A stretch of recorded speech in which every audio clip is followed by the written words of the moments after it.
Alrighty, attempt 2.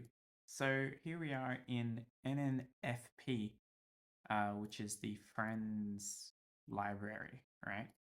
And pretty much all of these NN libraries have some kind of result to error or get error code or something like this function. And these take an NN result and return an integer, which is usually a 7-digit error code of some description, right? So they do some sort of conversion or transformation on it to make this work. Often they claim to just take a result directly, and this is wrong, which is very funny to me. So let's just quickly make that a pointer, and then suddenly it's making a bit more sense. Very funny. All right, so you can see we have our result coming in, dereferences it, and this is the actual result value. The thing to understand about NN results is that they're this big complicated thing. This is from what? But functionally they're just an integer, right? They're a 32-bit integer. And then you can do a whole bunch of math on them, right? To get oh my God, GitHub, stop jumping me around. You can get a level out of them, a module out of them, and a description out of them. There's also a legacy or non-legacy mode. So a lot of this code is going to be related to the legacy and non-legacy mode of the thing. All right, so if I look at get description here, you can see depending on if it's legacy, there's like these two different modes that it uses. And you can kind of see those masks showing up in here too. All right. Okay, so let's have a look at this code. We do some kind of horrible code on here, but we're getting out a small value. Only 2 bits. So if I remember correctly, this is going to be the module probably. No, not the module. Oh, this looks right. Is legacy. See, it's and we're getting 3. We're doing a big shift and 3, big shift and 3. So we're checking if it's legacy because there's the old style and the new style, right? And you can see how this works, right? We take one mask, but if it's legacy, we want a different mask, right? So which mask is this? 1FF versus 7. Could be this. Notice that they have all these zeros on the end, but this does a big shift. So we're going to assume that they're trying to get the module here. Actually, I'm not going to rename that because it gets reused. So let's see. We're checking the module is OXC, which is not legacy. 9ABC, NNFP. Okay, that makes sense. We are checking if we are dealing with an error code that is meant for FP. So I assume next we're going to want to get the description of the error, right? So we've checked that it's a friend's error. Now we want to get the description. I guess this is what this is doing. FFFFF versus 3FF. If I was going to make a wild guess, I would find exactly those masks in the get description function in 1. So this is going to be getting the description. And you can see we mask it off, and there's an if statement to check that it's within a certain size. What's on the other side of this if statement? Return 0. Okay, cool. So all of the NN result descriptions we know are going to be less than or greater than. Hang on.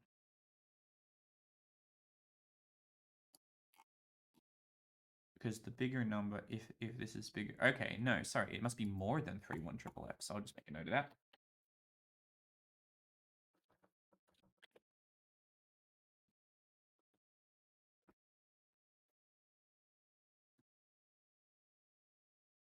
That's kind of interesting. Does Gary's data back that up? No. So we're going to be careful with Gary's data.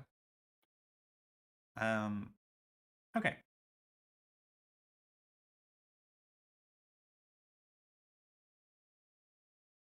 Then we do the same check again to see if it's legacy. This is probably compiler jank. Like they probably had a macro for doing this. And it also must be less than 1F4. Otherwise, we also just return 0.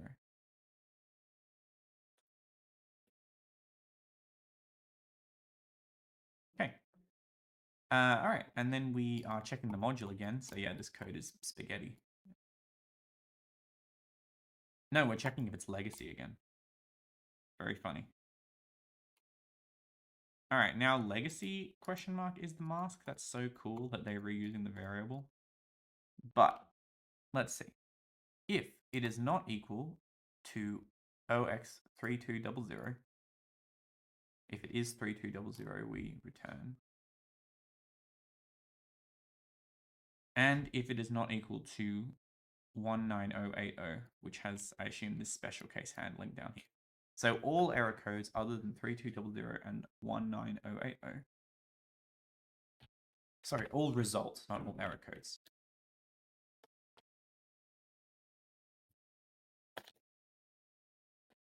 Just out of curiosity, does Gary have anything special to say about those?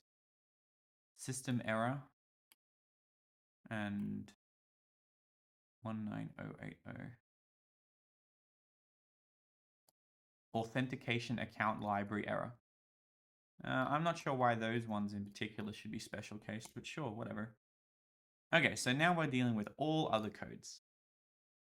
We mask out, again, this is 3FF or UVAR5, which is still XFFFF. So we're masking out the actual description of the error code. We're going to bit shift it over by 7. So how much is that? If I just pick one of them. What's one that we know exists? System A, 3200. And then we right shift it over by 7. So that gives me 64. That's interesting. Because bit shifting it over by 8 would just cut the zeros off. Right? 3200. Not left shift. Right shift by 8 would just cut these zeros off, yeah. But by only bit shifting it by 7, we've cut the zeros off and doubled it. So we've divided by hex 100 and doubled.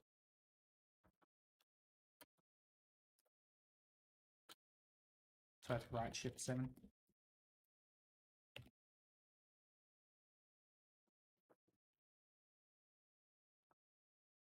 All right. Then we check if it's divisible by... Okay, hang on. If the result modulo 100, so that's divide by 100 and then get the remainder after dividing by 100, is equal to 99, subtract that 99. So if it's like... So we shift it by 7. And this is 100 right now. So 100 modulo 100 is 0 because there's no remainder. So we would need to do plus 99, right? And then I'll undo the shift. 7E80. Is that anything? No. But I guess anything that ends in E80 or possibly ends in 80 is going to trigger that. I have 9E80 here. Let's test that one. 9E80. Right shift it by 7 is 13D. Then we need to divide it by, so 317. I'm going to switch to decimal here. No, I'm not. Then we divide it by hex 64. What's the remainder? So this is just going to be 164, I think. No, 264. The remainder is 75. So that didn't work. That's a really weird case. I'm not sure what to make of that. I'm going to make a note of it, but we're going to try and work it out when we see it. If result mod 100 equals 99, subtract 99. So I guess if the idea is that if the code was going to be like, 299, they want to change it to 200. Because 299 divided by 100, right, is 2, remainder 99. That's kind of the idea. But that's really weird. I've not seen that. Okay, so now we have some idea of what this could be. So let's try doing a few of these. We know that it doesn't care about all of these ones, so we're going to skip them. So let's just do one core timeout. That would be 0502. I think we should get 0502 here. Or it might be transport connection fail. I don't know. But let's try core timeout. So we know that its NN result is 3800 in hex. Sorry. There we go. We know we need to divide by hex 100, so just 38, and then double it. So hex 70. That's decimal 112. Does that end in 99? No. Then we return that plus 1010000. Okay, so we should have 1010112. Let's see what I got.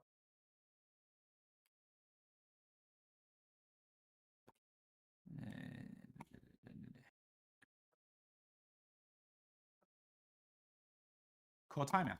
There you go. So we were successfully able to translate one of these error codes into its corresponding bandwidth error. So what you could pretty much do is just go through this list and work them out. But let's write a program to do it because this is going to be less annoying. So I'll open up Kate. You could do this in Python or whatever if you want. I'm just going to do it in C++ because then I can just paste this enum, right? And that's already the correct format for C++. All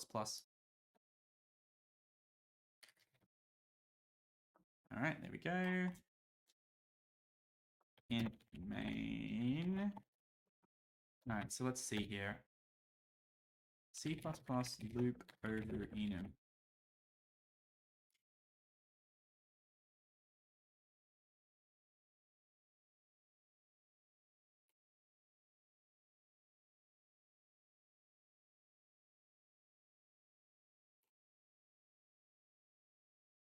Jesus, this looks terrible.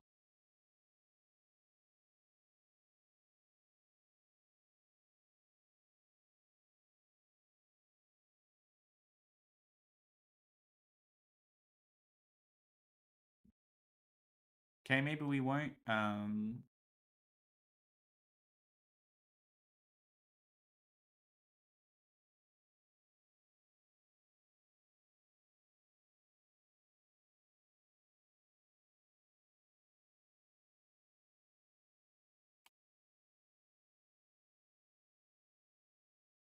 Okay, these are really old answers though.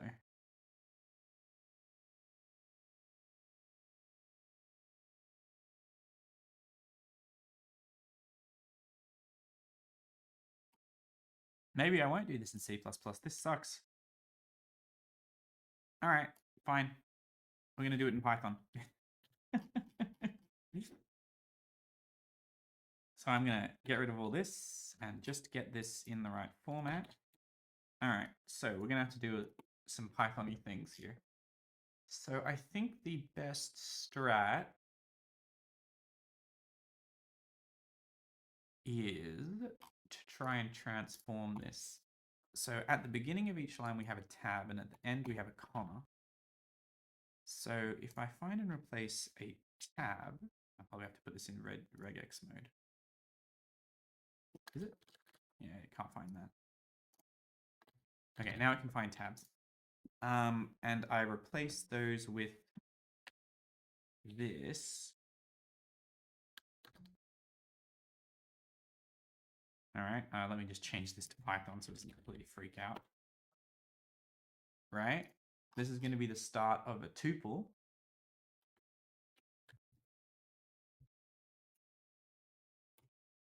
Then we want some white space and then an equals sign.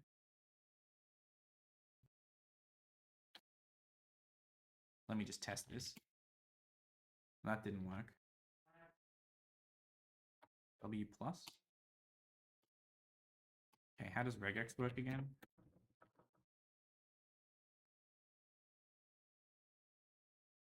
Oh, that's word. I wanted white space. White space is S. Is it plus? Yeah, okay. Backslash S plus. There we go, that worked. Okay. So that is going to be replaced with a closing quote and then a comma. There we go. Then a comma and a new line is going to be replaced with a closing bracket, a comma, and a new line. Okay, that looks like it should work. Yeah, there we go. That's Python. So then I just have to fix the last one. All right. Can I destructure? Can I be like name error in results? Right. And I suppose I should save this as a Python file now. Right, because I put them all in a results array. Code equals error. What did they do to it? They right shift by 7. Oh, I have to go to work soon. And then they said if code modulo 100 equals 99, code equals code minus 99. Like we saw that in the Ghidra, right? Right, they right shift it by 7, then they do that. And then we'll print the number, which is what 101 101, because this is for friends. And then Python set integer width f string, because it needs to be 4 digits long. Prefix the width with a 0. Okay.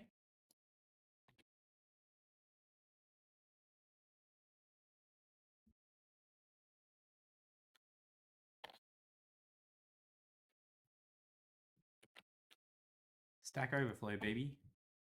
And then we just add a space and then the name of the code.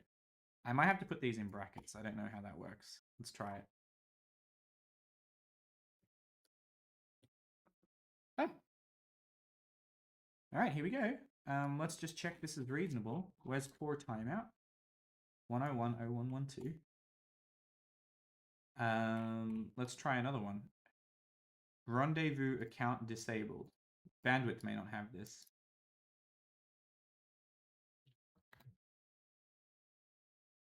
Yeah, there you go.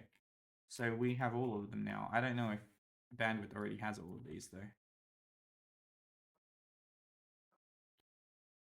Ah, slow mode, love it. Anyway, you get the idea. So this is kind of what you do. I don't know if this was really easy to follow at all because I just kind of rambled for 20 minutes, oh my god. But it might at least get you a little bit further, which is nice.